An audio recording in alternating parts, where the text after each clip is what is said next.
گاؤں کے اکلوتے طبیب کے پاس روزانہ رات کو ایک پر اسرار نقاب پوش عورت آتی تھی۔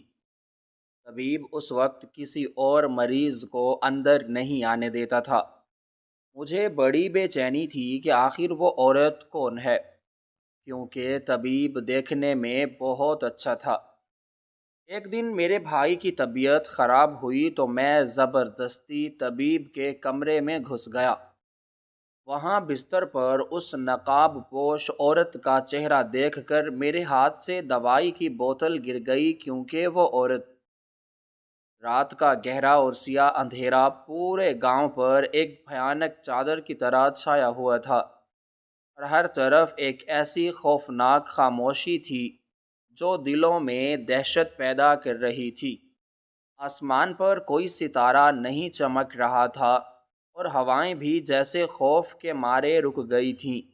گاؤں کے کچے مکانوں میں رہنے والے سب لوگ گہری نیند سو چکے تھے، اور دور کہیں سے کسی کتے کے بھونکنے کی مدھم سی آواز اس ڈراؤنے سناٹے کو مزید وحشت ناک بنا رہی تھی۔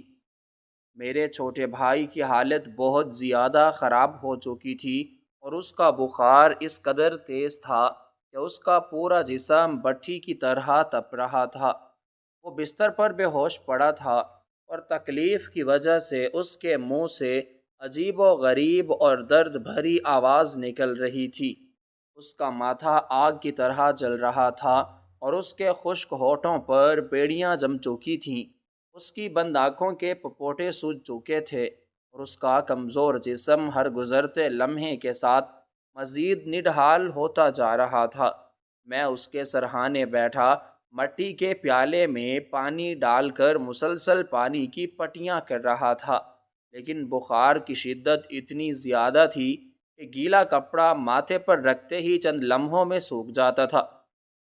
اس کی اکھڑتی ہوئی سانسیں اور موت جیسی زردی دیکھ کر میرے دل میں شدید خوف اور گھبراہٹ پیدا ہو گئی تھی۔ مجھے ایسا لگ رہا تھا کہ اگر میں نے جلدی کچھ نہ کیا تو میرا معصوم بھائی اس ظالم رات کے اندھیرے میں مجھ سے ہمیشہ کے لیے بچھڑ جائے گا۔ مجھے کچھ سمجھ نہیں آ رہا تھا کہ میں اس بے بسی کی حالت میں کیا کروں اور کس سے مدد مانگوں۔ میری بوڑھی ماں بھی پاس بیٹھی رو رہی تھی، اور اپنے دوپٹے سے بار بار آنسو صاف کر رہی تھی۔ اس کی سسکیاں میرے دل پر خنجر کی طرح چل رہی تھیں۔ گاؤں میں کوئی اور علاج کرنے والا نہیں تھا، اور شہر وہاں سے اتنا دور تھا کہ رات کے اس پہر کچے اور خراب راستوں سے وہاں پہنچنا بالکل ناممکن تھا، اور ہمارے پاس کوئی ایسی سواری بھی نہیں تھی جس پر ہم اسے لٹا کر ہسپتال لے جا سکتے۔ ہمارے گاؤں میں صرف ایک ہی پرانا اور مشہور طبیب تھا، جس کے پاس کئی سالوں کا تجربہ تھا اور ہر بیماری کا علاج موجود ہوتا تھا۔ وہ جڑی بوٹیوں سے ایسی دوائیاں بناتا تھا کہ بڑے سے بڑا بیمار بھی چند دنوں میں بھلا چنگا ہو کر چلنے پھرنے لگتا تھا۔ لیکن اس طبیب کے کچھ عجیب اور سخت اصول تھے جن سے پورا گاؤں اچھی طرح واقف تھا۔ سب لوگ یہ بات بخوبی جانتے تھے کہ روزانہ رات کے وقت اس طبیب کے حجرے میں ایک پر اسرار اور نقاب پوش عورت آتی تھی، جس کا چہرہ آج تک کسی نے نہیں دیکھا تھا۔ وہ عورت سر سے لے کر پاؤں تک ایک بڑی سی کالی چادر میں چھپی ہوتی تھی، اور اس کے چلنے کی بھی کوئی آواز نہیں آتی تھی۔ جب وہ عورت طبیب کے پاس اندر ہوتی تھی تو طبیب اپنے حجرے کا بڑا اور بھاری لکڑی کا دروازہ اندر سے مضبوطی سے بند کر لیتا تھا، اور اس کی درزوں پر بھی کپڑا رکھ دیتا تھا تاکہ باہر سے اندر کچھ نظر نہ آئے، اور اس دوران وہ کسی بھی دوسرے مریض کو اندر آنے کی بالکل اجازت نہیں دیتا تھا۔ طبیب نے گاؤں کے سب لوگوں کو بڑی سختی سے منع کر رکھا تھا کہ رات کے اس خاص پہر میں کوئی بھی اس کے دروازے تک دستک نہ دے، اور نہ ہی اسے بلانے کی یا اس عورت کو دیکھنے کی کوشش کرے، کیونکہ وہ اس وقت صرف اور صرف اس نقاب پوش عورت کا علاج کرتا تھا۔ اور کسی کی جان بھی جا رہی ہو تو وہ اپنا دروازہ نہیں کھولتا تھا۔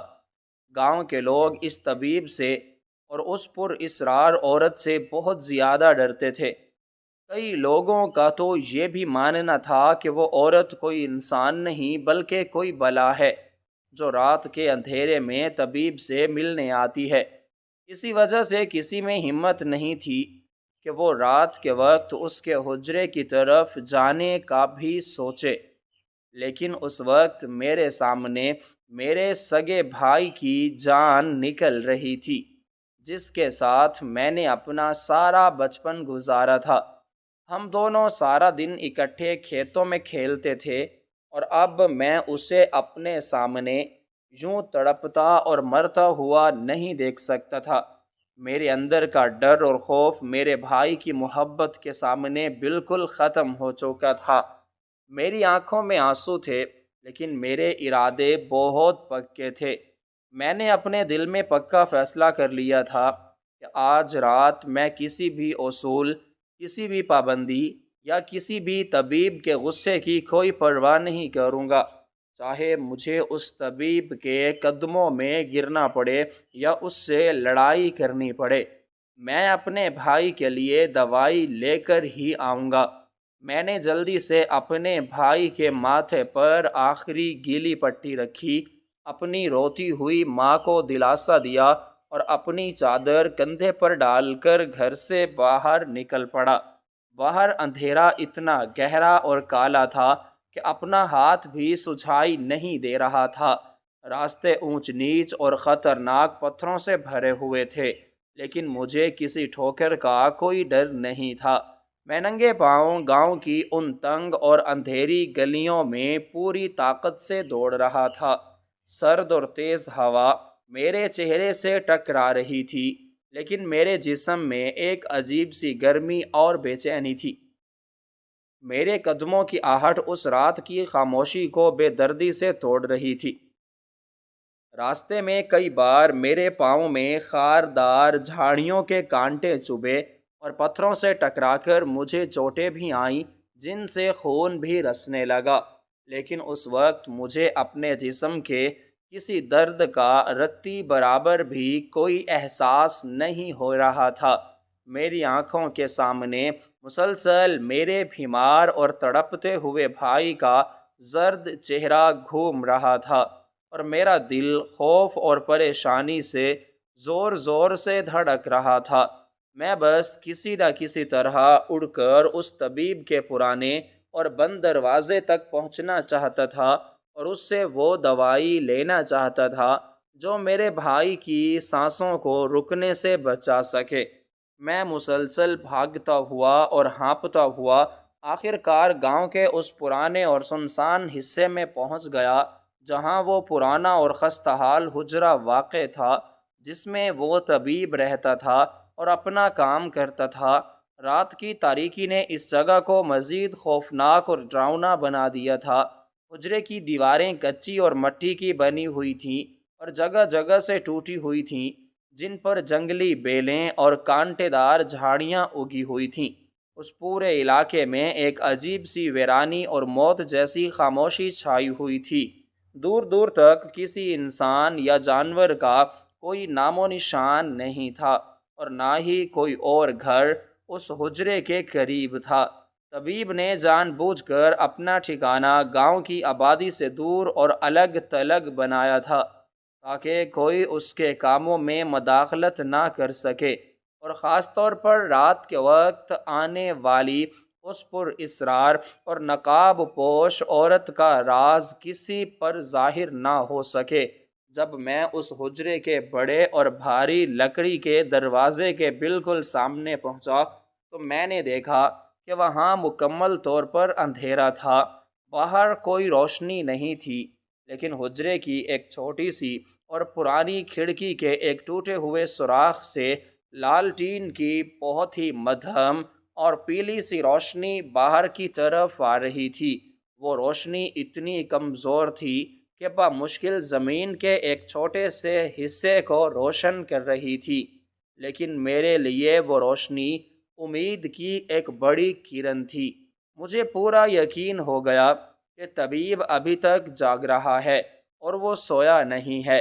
اس مدہم روشنی کو دیکھ کر میرے دل کی دھڑکن مزید تیز ہو گئی اور مجھے لگا کہ اب میں اپنے بھائی کے لیے وہ زندگی بچانے والی دوائی لے کر ہی جاؤں گا۔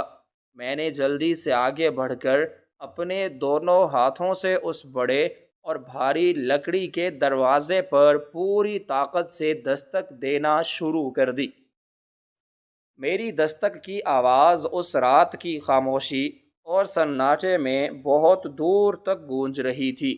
مجھے ایسا لگ رہا تھا جیسے میری دستک کی آواز سے آس پاس کے سوئے ہوئے درخت بھی جاگ گئے ہوں۔ میں نے ایک بار دروازہ کھٹکھٹایا، پھر دوسری بار کھٹکھٹایا، لیکن اندر سے کسی نے کوئی جواب نہیں دیا اور نہ ہی کسی کے بولنے کی کوئی آواز آئی۔ میں نے اپنے ہاتھوں کی مٹھی بنا کر اور بھی زیادہ زور سے اس پرانے دروازے کو پیٹنا شروع کر دیا۔ میرے ہاتھ اس سخت اور کھردری لکڑی سے ٹکرا ٹکرا کر زخمی ہونے لگے اور ان میں شدید درد ہونے لگا، لیکن مجھے اپنے ہاتھوں کے اس درد کی بالکل کوئی پرواہ نہیں تھی۔ مجھے تو بس اپنے بیمار اور موت کی دہلیز پر کھڑے بھائی کا وہ معصوم چہرہ یاد آ رہا تھا جو شدت درد سے تڑپ رہا تھا۔ میں نے دستک دینے کے ساتھ ساتھ طبیب کو زور زور سے آوازیں دینا بھی شروع کر دیں۔ میں نے بلند آواز میں چلانا شروع کیا اور طبیب کو اس کا نام لے لے کر پکارا۔ میں نے دروازے کے ساتھ اپنا منہ لگا کر اندر کی طرف آواز دی اور روتے ہوئے منتیں کی کہ خدا کے واسطے دروازہ کھول دو، میرے معصوم بھائی کی جان بہت زیادہ خطرے میں ہے اور وہ شدید بخار کی وجہ سے مر رہا ہے۔ مجھے فوری طور پر تمہاری مدد اور اس کی زندگی بچانے والی دوائی کی ضرورت ہے۔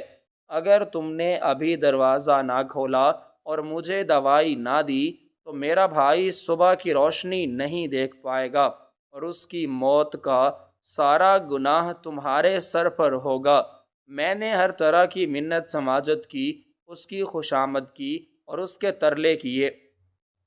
میں نے اسے اللہ اور رسول کا واسطہ دیا کہ وہ ایک لمحے کے لیے ہی صحیح بس دروازہ کھول کر مجھے دوائی کی وہ بوتل دے دے اور پھر بھلے دروازہ بند کر لے، لیکن میری ان تمام چیخو پکار اور منتوں کا کوئی فائدہ نہیں ہوا۔ اندر بالکل مکمل اور ڈراؤنی خاموشی چھائی رہی، جیسے اندر کوئی انسان موجود ہی نہ ہو، یا جیسے کوئی میری بات سن کر بھی اسے انسنا کر رہا ہو۔ میں لگاتار کافی دیر تک دروازہ پیٹتا رہا اور آوازیں دیتا رہا، یہاں تک کہ میرا گلا خشک ہو گیا اور میری آواز بیٹھنے لگی۔ سردی کے باوجود میرے ماتھے پر پسینے کے قطرے چمک رہے تھے اور میرا پورا جسم تھکاوٹ اور پریشانی سے کانپ رہا تھا۔ میں وہیں دروازے کے پاس زمین پر بیٹھ گیا اور مایوسی سے اپنے سر کو پکڑ لیا۔ مجھے لگ رہا تھا کہ میری ساری محنت اور میری ساری امیدیں ٹوٹ گئی ہیں اور اب میرا بھائی نہیں بچ سکے گا۔ لیکن تبھی اچانک اس گہری خاموشی میں مجھے دروازے کے اندر سے کچھ ہلکی ہلکی سی آوازیں سنائی دیں۔ میں نے جلدی سے اپنا کان اس پرانے دروازے کی لکڑی کے ساتھ لگا لیا اور اپنی سانسیں روک کر بہت غور سے سننے لگا۔ اندر سے پرانے کاغذوں کے پلٹنے اور انہیں ادھر ادھر کرنے کی آوازیں آ رہی تھیں، جیسے کوئی بہت جلدی میں کچھ تلاش کر رہا ہو یا کسی چیز کو چھپانے کی کوشش کر رہا ہو۔ اس کے بعد مجھے کسی کے چلنے کی بہت دھیمی اور ہلکی ہلکی آہٹ سنائی دی۔ یہ قدموں کی آوازیں بالکل ویسی تھیں جیسے کوئی دبے پاؤں چل رہا ہو، تاکہ باہر کھڑے شخص کو اس کی موجودگی کا احساس نہ ہو۔ ان قدموں کی آہٹ کے ساتھ ساتھ مجھے کسی کے سرگوشی کرنے کی اور دھیمی آواز میں بات کرنے کی آواز بھی آئی۔ مجھے یہ سمجھتے دیر نہیں لگی کہ اندر ایک نہیں بلکہ دو لوگ موجود ہیں اور ان میں سے ایک وہ طبیب ہے اور دوسری لازمی طور پر وہی پر اسرار اور نقاب پوش عورت ہے جس کے بارے میں پورے گاؤں میں افواہیں پھیلی ہوئی تھیں۔ مجھے یہ سن کر پورا یقین ہو گیا کہ وہ دونوں اندر ہی موجود ہیں اور وہ پوری طرح جاگ رہے ہیں۔ انہوں نے میری دستک کی آواز اور میری روتی ہوئی منتیں بھی بہت اچھی طرح سن لی ہیں، لیکن وہ جان بوجھ کر میرا دروازہ نہیں کھول رہے اور مجھے نظر انداز کر رہے ہیں، صرف اس لیے کیونکہ طبیب کا یہ سخت اصول تھا کہ وہ اس عورت کی موجودگی میں کسی اور کو اندر نہیں آنے دیتا تھا، اور اپنے اس اصول کی خاطر وہ باہر تڑپتے اور مرتے ہوئے مریضوں کو بھی ان کے حال پر چھوڑ دیتا تھا۔ یہ سب کچھ جاننے اور سمجھنے کے بعد میرے اندر کا سارا خوف اور ساری مایوسی ایک بہت ہی شدید اور خوفناک غصے میں بدل گئی۔ میرے جسم کا سارا خون ابلنے لگا اور میری آنکھیں غصے کی وجہ سے سرخ ہو گئیں۔ مجھے ایسا محسوس ہونے لگا جیسے میرے دماغ کی رگیں پھٹ جائیں گی۔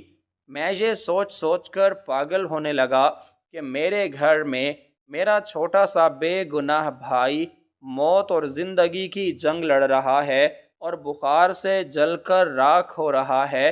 میری بوڑھی ماں اس کے سرہانے بیٹھ کر خون کے آنسو رو رہی ہے، اور یہاں یہ گاؤں کا اکلوتا اور بے رحم طبیب اپنے حجرے کا دروازہ بند کر کے اندر کسی نامعلوم عورت کے ساتھ بیٹھا ہے، اور باہر کھڑے ایک مجبور انسان کی چیخیں اور منتیں سن کر بھی اس کے دل میں ذرا سا بھی رحم نہیں آ رہا تھا۔ میں نے یہ بھی سوچا کہ کیسے میں اور میرا بھائی سارا دن گاؤں کی کچی گلیوں میں بھاگتے پھرتے تھے، اور کیسے وہ میرے پیچھے پیچھے چلتا تھا۔ اس کی وہ معصوم ہنسی اور اس کی وہ چھوٹی چھوٹی باتیں میرے کانوں میں گونج رہی تھیں، اور اب وہ زندگی کی آخری سانسیں لے رہا تھا۔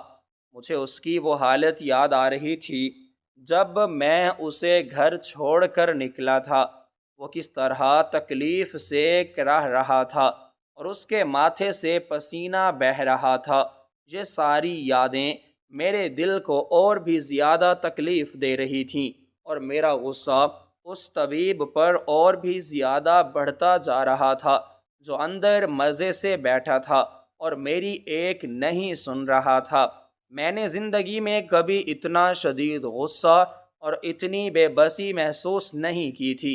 میں زمین سے ایک جھٹکے کے ساتھ دوبارہ کھڑا ہوا اور میں نے اپنے دانتوں کو سختی سے پیس لیا۔ میں نے اپنے ہاتھوں سے اپنے سر کے بال نوچے اور آسمان کی طرف دیکھ کر ایک گہری سانس لی۔ رات کی وہ تاریکی مجھے اپنے اندر نگلتی ہوئی محسوس ہو رہی تھی، لیکن میرے اندر کی وہ آگ اب بھڑک چکی تھی جو کسی صورت بھی بجھنے والی نہیں تھی۔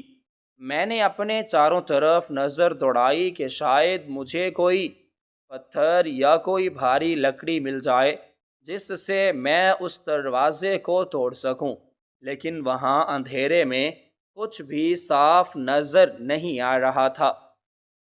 میری نظریں بار بار اس چھوٹی سی کھڑکی کی طرف جا رہی تھیں جہاں سے وہ پیلی روشنی باہر آ رہی تھی۔ مجھے اندر سے اب بھی ان کاغذات کی آوازیں سنائی دے رہی تھیں جو میرے غصے کو مزید ہوا دے رہی تھیں۔ میں نے اپنے پاؤں زمین پر مضبوطی سے جمائے اور اپنے دونوں ہاتھوں کو مٹھیوں میں بند کر لیا۔ میں نے فیصلہ کر لیا تھا کہ اب چاہے میری جان چلی جائے یا اس طبیب کی، میں آج اس حجرے کے اندر ضرور جاؤں گا اور دیکھوں گا کہ آخر وہ کون سا ایسا ضروری کام ہے جس کی وجہ سے یہ بے رحم انسان میرے بھائی کی جان لینے پر تلا ہوا ہے۔ اب میں نے فیصلہ کر لیا تھا کہ میں مزید کوئی منت یا کوئی ترلا نہیں کروں گا۔ میں نے بہت صبر کر لیا تھا اور بہت منتیں مانگ لی تھیں، لیکن اب وہ وقت گزر چکا تھا۔ میرے اندر اب ایک ایسا طوفان اٹھ چکا تھا جسے روکنا کسی کے بس میں نہیں تھا۔ میں کسی بھی قیمت پر خالی ہاتھ واپس جانے والا نہیں تھا اور نہ ہی اپنے بھائی کو مرنے دینے والا تھا۔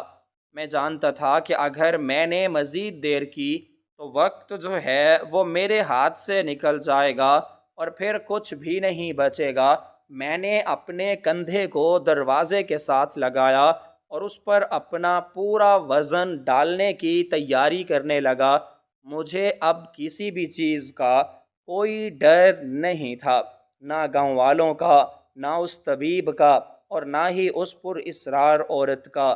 میرے دماغ پر صرف اور صرف ایک ہی دھن سوار تھی، اور وہ یہ تھی کہ مجھے اپنے بھائی کے لیے وہ دوا حاصل کرنی ہے، اور اس کے لیے مجھے جو بھی کرنا پڑا میں کروں گا۔ میرے اندر کا انسان جاگ چکا تھا، اور اب میں کسی کے سامنے جھکنے والا نہیں تھا۔ یہ ساری سوچیں میرے دماغ میں ایک طوفان کی طرح چل رہی تھیں اور میرے پورے وجود کو ہلا رہی تھیں۔ میں نے طبیب کے اس ظالمانہ اور بے حس رویے کو دیکھ کر اپنے دل میں یہ پکا ارادہ کر لیا کہ اب میں اس بند دروازے کو کسی بھی طرح توڑ کر ہی رہوں گا، چاہے مجھے اس کے لیے کتنی ہی بڑی قربانی کیوں نہ دینی پڑے۔ میرا سارا جسم غصے اور جذبات کی شدت سے بری طرح کانپ رہا تھا، اور میرے صبر کا پیمانہ لبریز ہو چکا تھا۔ سامنے والے دروازے کی مضبوطی اور لوہے کی موٹی کیلوں نے میرے ہاتھوں کو لہو لہان کر دیا تھا، اور مجھے اچھی طرح اندازہ ہو چکا تھا کہ میں چاہے ساری رات بھی اس لکڑی کو پیٹتا رہوں، یہ دروازہ میرے جیسے کمزور انسان کے ہاتھوں سے کبھی نہیں ٹوٹے گا۔ میرا غصہ اپنی انتہا کو پہنچ چکا تھا، اور اب میں کسی بھی قیمت پر خالی ہاتھ گھر واپس جانے کا تصور بھی نہیں کر سکتا تھا۔ میرے ذہن میں بس میری بوڑھی ماں کا روتا ہوا چہرہ اور میرے ننھے بھائی کی وہ اکھڑتی ہوئی سانسیں گھوم رہی تھیں، جنہیں بچانے کے لیے میرے پاس وقت بہت کم بچا تھا۔ مجھے لگا کہ اگر میں یہاں کھڑا روتا اور منتیں کرتا رہا تو موت میرے بھائی کو مجھ سے چھین لے گی، اور میں زندگی بھر خود کو کبھی معاف نہیں کر سکوں گا۔ اس لیے میں نے اپنے آنسوؤں کو صاف کیا اور سامنے والے دروازے سے پیچھے ہٹ گیا۔ مجھے یاد آیا کہ اس پرانے حجرے کی پچھلی طرف بھی ایک چھوٹا سا راستہ ہے جو عام طور پر استعمال نہیں ہوتا تھا، اور وہاں تک جانے کے لیے ایک بہت ہی تنگ اور خطرناک پگڈنڈی سے گزرنا پڑتا تھا۔ میں نے اندھیرے میں چاروں طرف دیکھا، وہاں کوئی روشنی نہیں تھی، لیکن مجھے حجرے کی کچی اور ٹوٹی پھوٹی دیواروں کے ساتھ ساتھ چلنے کا راستہ مل گیا۔ میں نے اپنا رخ اس پچھلے راستے کی طرف موڑ لیا۔ وہ راستہ انتہائی خوفناک اور کانٹے دار جھاڑیوں سے بھرا ہوا تھا، اور وہاں قدم قدم پر بڑے بڑے پتھر اور گڑھے موجود تھے، جن میں گر کر انسان کی ہڈیاں بھی ٹوٹ سکتی تھیں۔ رات کے اس پہر گاؤں کے لوگ گہری نیند میں تھے، اور کوئی میری مدد کو آنے والا نہیں تھا۔ مجھے اپنے غریب ہونے پر سخت غصہ آ رہا تھا کہ اگر آج میرے پاس بے تحاشا دولت ہوتی تو میں اپنے بھائی کو شہر کے کسی بڑے شفا خانے میں لے جاتا، اور اس مغرور طبیب کے دروازے پر مجھے اس طرح ذلیل و خوار نہ ہونا پڑتا۔ لیکن میرے دل میں اب کسی چوٹ، کسی اندھیرے یا کسی جنگلی جانور کا کوئی خوف باقی نہیں رہا تھا۔ میرے قدم تیزی سے آگے بڑھ رہے تھے، اور میری ٹانگیں ان کانٹے دار جھاڑیوں سے ٹکرا ٹکرا کر بری طرح زخمی ہو رہی تھیں۔ کانٹے میرے پرانے کپڑوں کو مزید پھاڑ رہے تھے اور میرے گوشت میں چبھ رہے تھے، جن سے گرم خون بہنے لگا تھا۔ لیکن اس وقت مجھے اپنے جسم کے کسی بھی حصے میں کوئی درد یا تکلیف محسوس نہیں ہو رہی تھی، کیونکہ میرے دل کا درد اور میرے بھائی کی زندگی کھو دینے کا خوف ان تمام جسمانی تکلیفوں سے بہت بڑا اور گہرا تھا۔ میں اندھیرے میں دیوار کو ٹٹولتا ہوا اور جھاڑیوں کو اپنے زخمی ہاتھوں سے ہٹاتا ہوا حجرے کے بالکل پچھلے حصے میں پہنچ گیا۔ وہاں کا ماحول سامنے والے حصے سے بھی زیادہ ڈراؤنا اور سنسان تھا۔ وہاں تیز ہوا کے چلنے سے پرانے درختوں کے سوکھے پتوں کی جو آواز پیدا ہو رہی تھی، وہ کسی بے بس انسان کے رونے اور چیخنے کی آواز جیسی لگ رہی تھی، جو دلوں میں وحشت پیدا کر رہی تھی۔ لیکن میں نے ان پر اسرار آوازوں پر کوئی دھیان نہیں دیا اور دیوار کو ٹٹولتے ٹٹولتے آخرکار اس پرانے لکڑی کے دروازے تک پہنچ گیا جو حجرے کے عقبی حصے میں لگا ہوا تھا۔ یہ دروازہ کافی پرانا اور خستہ حال لگ رہا تھا اور اس کی لکڑی وقت کے ساتھ ساتھ گل سڑ چکی تھی اور اس میں جگہ جگہ سوراخ ہو چکے تھے۔ میں نے اپنا کانپتا ہوا ہاتھ اس دروازے کی کھردری سطح پر پھیرا تو مجھے محسوس ہوا کہ یہ دروازہ اندر سے سختی سے بند ہے اور اس پر کوئی لوہے کی بڑی اور پرانی کنڈی لگی ہوئی ہے۔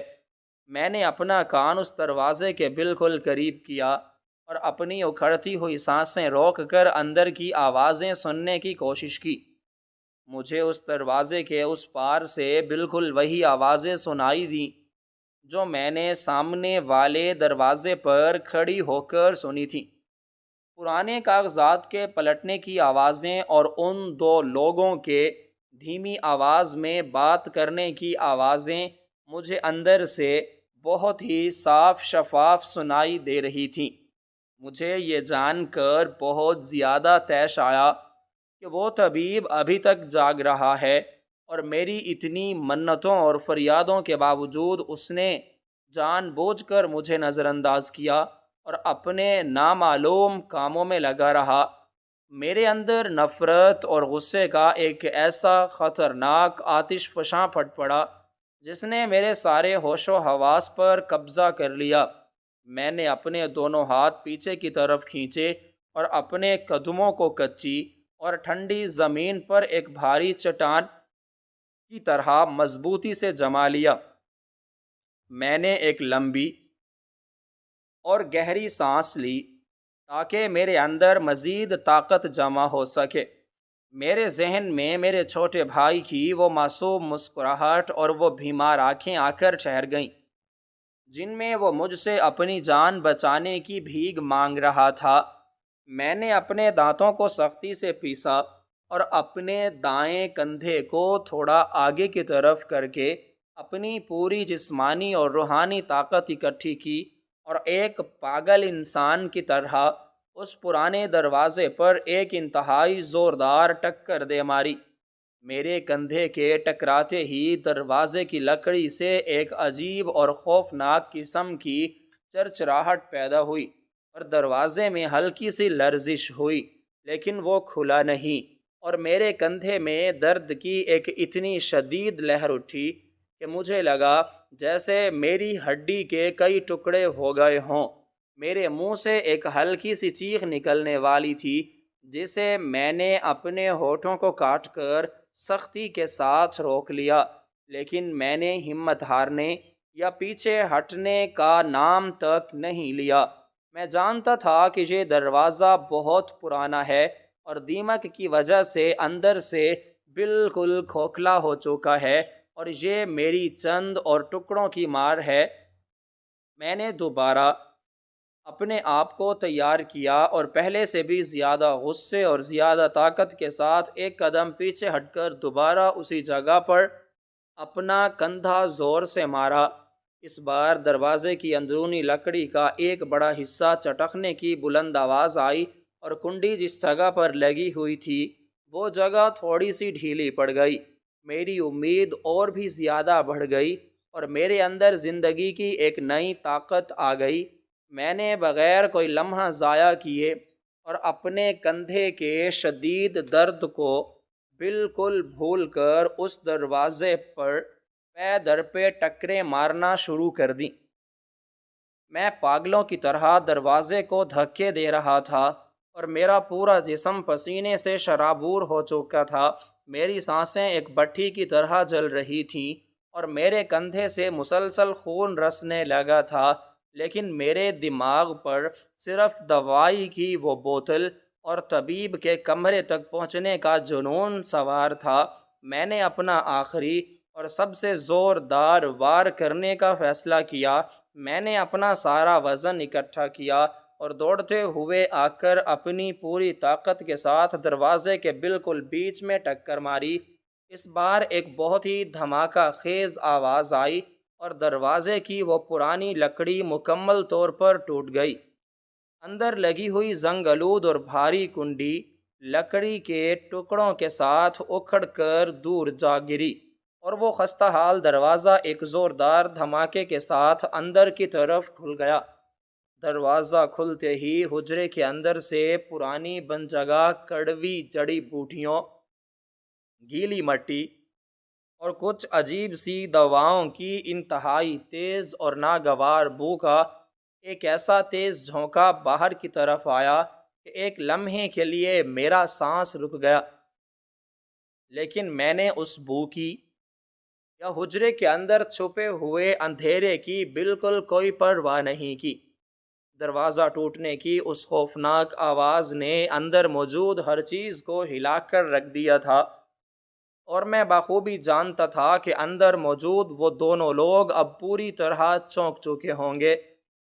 اندر انتہائی گہرا اندھیرا تھا، لیکن اس تاریک اور لمبے راستے کے بالکل آخر میں مجھے ایک اور کمرے سے آتی ہوئی وہی مدھم اور پیلی سی روشنی نظر آ رہی تھی، اور مجھے پورا یقین تھا کہ طبیب اور وہ نقاب پوش عورت اسی کمرے میں موجود ہیں، اور میرے بھائی کو بچانے والی دوائی بھی وہیں رکھی ہوئی ہے۔ میں نے ایک سیکنڈ کے لیے بھی وہاں کھڑے ہو کر ڈرنے، پیچھے مڑنے یا کسی نامعلوم مصیبت کے بارے میں سوچنے کی کوئی غلطی نہیں کی۔ میرے قدم خود بخود اس روشنی کی طرف اٹھنے لگے۔ میں نے اپنے زخمی ہاتھوں سے دروازے کے ٹوٹے ہوئے لکڑی کے نوکیلے ٹکڑوں کو ہٹا کر اپنا راستہ صاف کیا، اور اس تاریک اور پر اسرار حجرے کی طرف تیز تیز قدم اٹھاتا ہوا آگے بڑھ گیا۔ میرے دل میں اب نہ تو کوئی ڈر تھا اور نہ ہی کوئی جھجک۔ مجھے بس اس ظالم طبیب تک پہنچ کر اپنے بھائی کی زندگی کا حق چھیننا تھا، اور اسی جنون میں اندھیرے کو چیرتا ہوا آگے بڑھتا چلا گیا، اور میں زبردستی اندر گھس گیا۔ میں غصے اور جنون کی حالت میں اس تاریک راستے کو پار کر کے سیدھا اس کمرے میں داخل ہوا جہاں سے لالٹین کی پیلی روشنی آ رہی تھی۔ کمرے کے اندر کا منظر میری سوچ اور میرے خیالوں سے بالکل مختلف تھا۔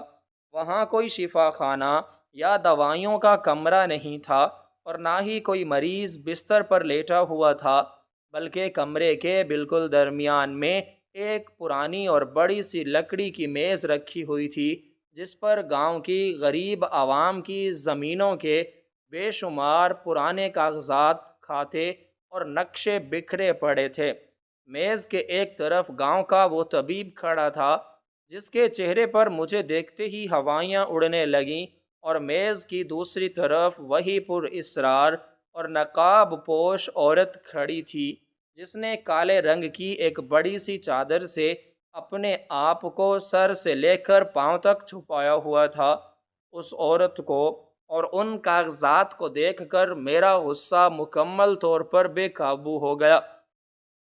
مجھے لگا کہ طبیب میرے بھائی کی جان بچانے کی بجائے رات کے اندھیرے میں اس نامعلوم عورت کے ساتھ مل کر کوئی بہت بڑا جرم یا کوئی کالا دھندا کر رہا ہے۔ میری نظر میز کے کونے پر پڑی ایک دوائی کی شیشی پر پڑی۔ میں نے تیزی سے آگے بڑھ کر اس دوائی کی شیشی کو اپنے ایک ہاتھ میں مضبوطی سے پکڑا، اور اپنے دوسرے ہاتھ سے ایک ہی زوردار جھٹکے میں اس عورت کے چہرے پر پڑا ہوا وہ کالا نقاب کھینچ کر دور پرے پھینک دیا۔ نقاب ہٹتے ہی میرا سارا غصہ ایک شدید اور جان لیوا صدمے میں بدل گیا۔ میرے پیروں تلے سے زمین نکل گئی، اور میرے پورے جسم پر ایک ایسا خوفناک سکتہ طاری ہوا کہ میرے ہاتھ کی گرفت بالکل ڈھیلی پڑ گئی، اور وہ دوائی کی بوتل میرے کانپتے ہوئے ہاتھوں سے چھوٹ کر سیدھا زمین پر گری اور ایک زوردار آواز کے ساتھ چکنا چور ہو گئی اور اس میں موجود دوائی فرش پر بہنے لگی، کیونکہ وہ پر اسرار عورت کوئی جادوگرنی یا کوئی بری عورت نہیں تھی، بلکہ وہ ہمارے گاؤں کے سرکاری مدرسے کی وہی نیک اور شریف استانی تھی جو پچھلے 2 مہینے سے اچانک لاپتہ ہو گئی تھی، اور جس کے بارے میں پورے گاؤں کے ہر گھر میں یہ جھوٹی افواہ پھیلی ہوئی تھی کہ وہ کسی نامعلوم اور غیر مرد کے ساتھ رات کے اندھیرے میں بھاگ گئی ہے، اور اس نے ہمارے گاؤں کی عزت کو ہمیشہ کے لیے خاک میں ملا دیا ہے۔ استانی کو اس حالت میں اپنے سامنے دیکھ کر میری آنکھیں حیرت اور صدمے سے پھٹی کی پھٹی رہ گئیں۔ وہ استانی جو مدرسے میں بچوں کو پڑھاتے وقت ہمیشہ صاف ستھری اور پروقار نظر آتی تھی، آج اس کا چہرہ بالکل زرد اور پیلا پڑ چکا تھا۔ اس کی آنکھوں کے گرد گہرے اور کالے حلقے پڑ چکے تھے، جو اس بات کی گواہی دے رہے تھے کہ وہ کئی راتوں سے سوئی نہیں ہے اور مسلسل کسی شدید خوف اور ذہنی دباؤ کا شکار ہے۔ اس کے کپڑے میلے اور پرانے ہو چکے تھے اور اس کے چہرے پر ایک ایسی بے بسی اور تھکاوٹ تھی جسے دیکھ کر کوئی بھی پتھر دل انسان رو پڑتا۔ نقاب چھن جانے کے بعد اس نے خوف کے مارے اپنے دونوں ہاتھوں سے اپنے چہرے کو چھپانے کی کوشش کی اور زمین پر بیٹھ کر پھوٹ پھوٹ کر رونے لگی۔ بوتل کے ٹوٹنے کی آواز اور میری اس حیرت زدہ حالت کو دیکھ کر طبیب جلدی سے بھاگ کر میرے پاس آیا اور اس نے میرے دونوں پاؤں پکڑ لیے۔ طبیب کی آنکھوں میں بھی آنسو تھے اور وہ مجھ سے رو رو کر منتیں کرنے لگا کہ خدا کے واسطے میری بات سن لو، اور جو کچھ تم نے آج رات یہاں دیکھا ہے اسے گاؤں کے کسی بھی انسان کو مت بتانا، ورنہ ہم سب بے دردی سے مارے جائیں گے۔ طبیب کی اس حالت اور استانی کے رونے کی آواز نے میرے اندر ایک عجیب سی ہلچل مچا دی تھی۔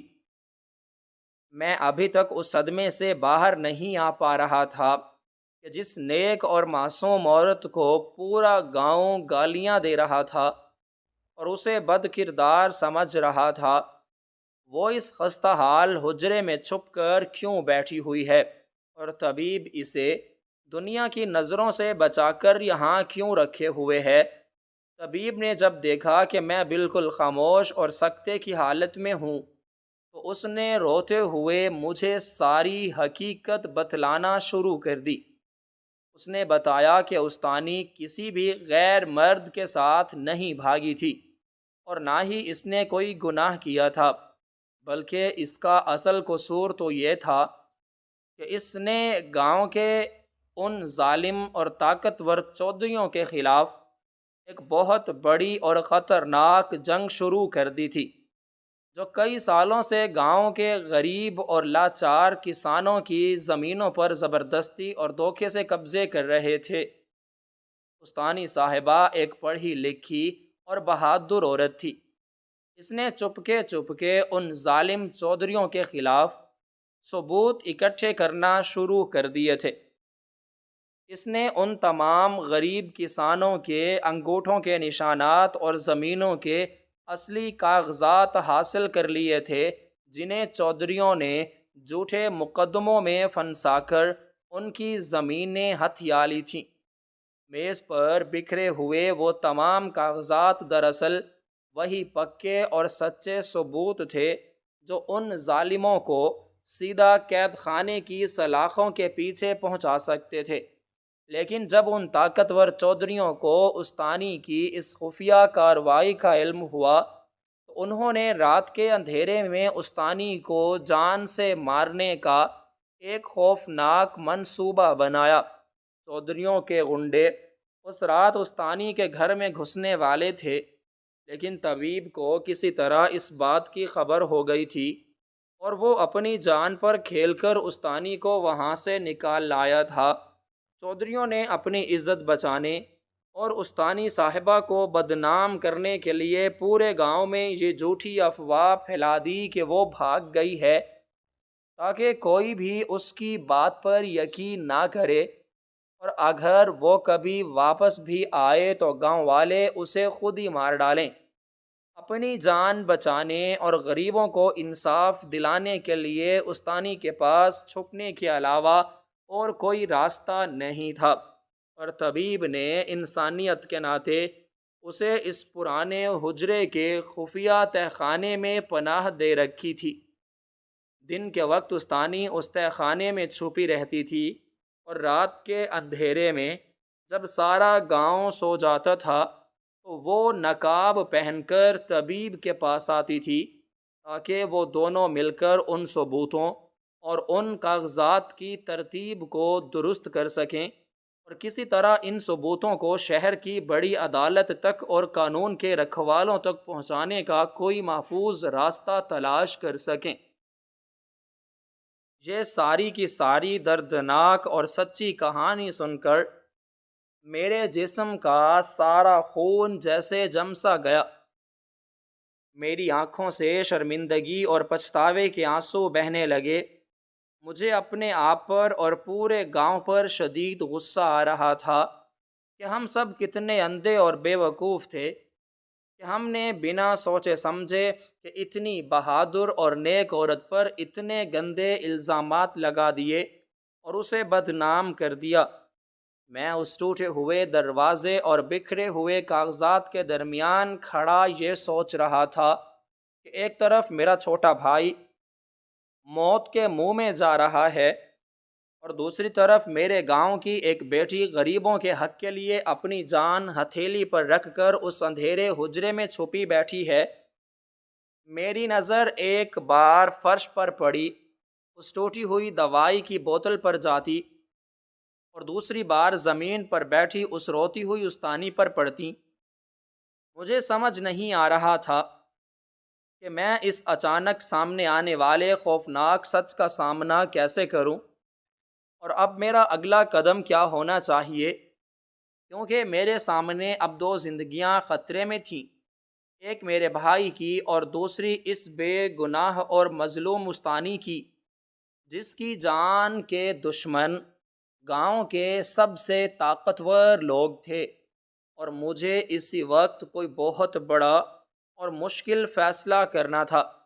اس سنگین اور خوفناک صورتحال کو سمجھنے کے بغیر میرے اندر کا انسان مکمل طور پر جاگ چکا تھا، اور مجھے احساس ہو گیا تھا کہ اس وقت میرے کندھوں پر دو بہت بڑی اور بھاری ذمہ داریاں آ چکی ہیں۔ ایک طرف مجھے اپنے مرتے ہوئے بھائی کی جان بچانی تھی، اور دوسری طرف گاؤں کی اس معصوم اور مظلوم بیٹی کی عزت اور اس کی جان کی حفاظت کرنی تھی، جس نے اپنے غریب اور بے بس گاؤں والوں کی خاطر اپنی پوری زندگی اور اپنی عزت کو خطرے میں ڈال دیا تھا۔ طبیب نے میری آنکھوں میں وہ شرمندگی اور وہ پچھتاوا دیکھ لیا تھا جو میرے دل میں اس نیک استانی کے لیے پیدا ہو چکا تھا۔ اس نے روتی ہوئی استانی کو تسلی دی اور اسے زمین سے اٹھا کر کرسی پر بٹھایا، اور پھر جلدی سے مڑ کر اپنی پرانی الماری کی طرف گیا اور وہاں سے جڑی بوٹیوں کا ایک اور مرتبان نکال کر بڑی تیزی سے میرے بھائی کے لیے ایک نئی دوائی تیار کرنے لگا۔ اس کے ہاتھ مسلسل کانپ رہے تھے، لیکن اس کی نیت بہت صاف تھی۔ اس نے چند ہی لمحوں میں دوائی کی ایک اور شیشی تیار کر کے میرے ہاتھوں میں تھما دی اور کہا کہ جلدی جاؤ اور یہ دوائی اپنے بھائی کو پلا دو، اس کی جان بچ جائے گی۔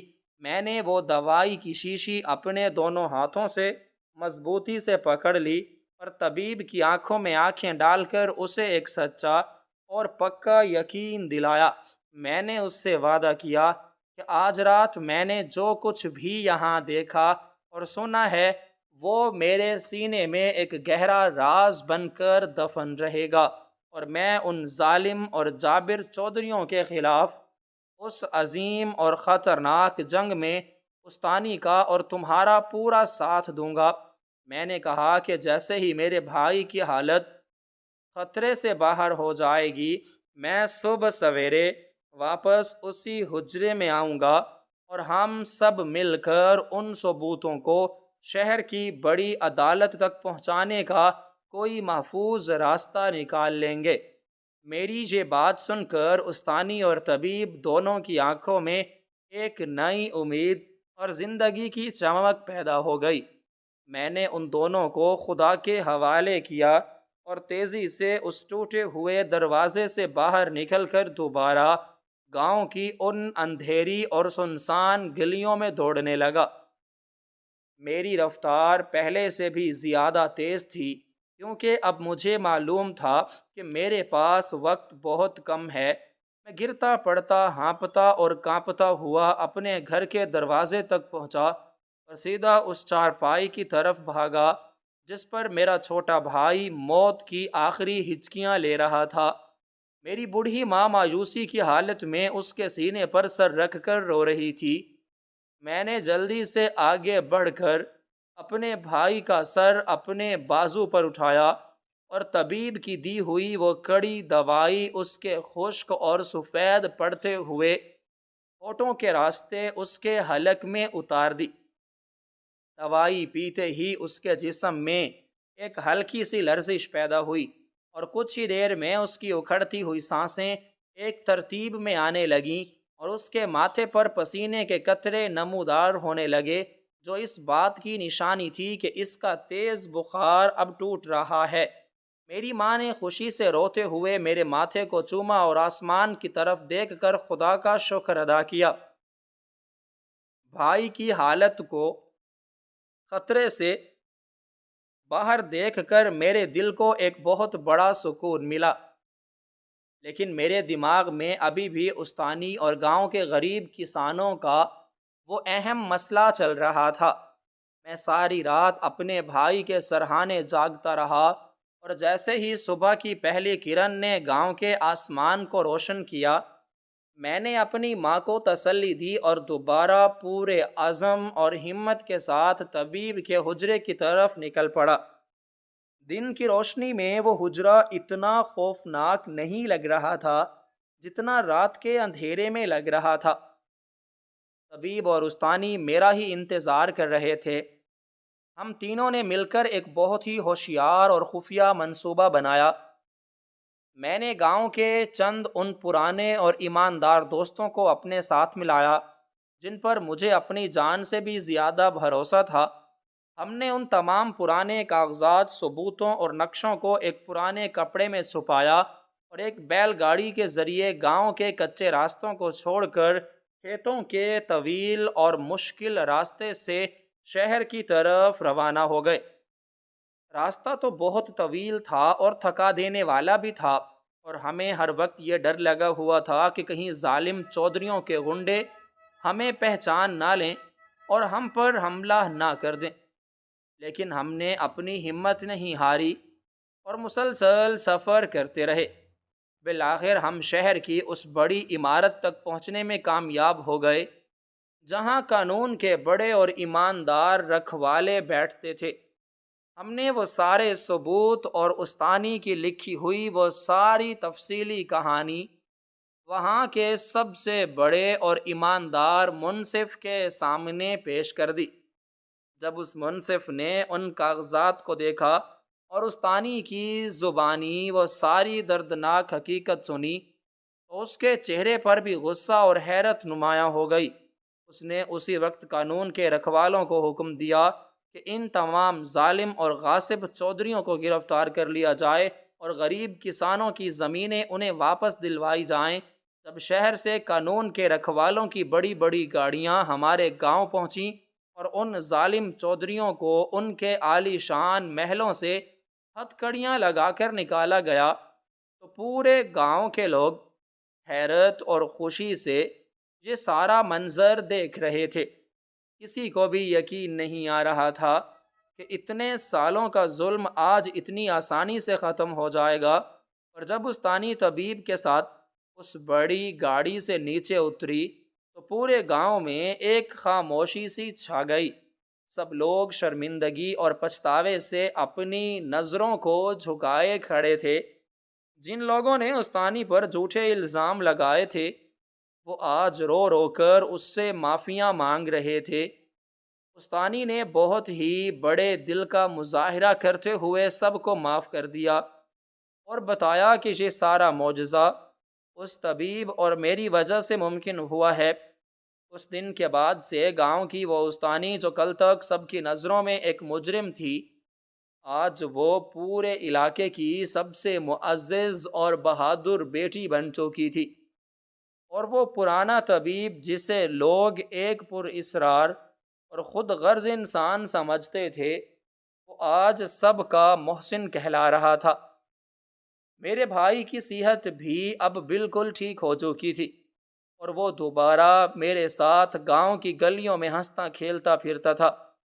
اس ایک رات کے اس خوفناک اور پر اسرار واقعے نے نہ صرف میرے بھائی کی جان بچائی بلکہ ہمارے پورے گاؤں کی تقدیر اور تاریخ کو ہمیشہ کے لیے بدل کر رکھ دیا تھا، اور ہم سب نے یہ سبق سیکھ لیا تھا کہ کبھی بھی کسی پر سچائی جانے بغیر کوئی جھوٹا الزام نہیں لگانا چاہیے، اور اگر انسان سچے دل سے حق اور انصاف کے لیے لڑنے کا ارادہ کر لے تو دنیا کی کوئی بھی طاقت اور کوئی بھی اندھیرا اس کا راستہ نہیں روک سکتا، اور سچ کی روشنی ہمیشہ اندھیرے کو چیر کر اپنا راستہ بنا لیتی ہے۔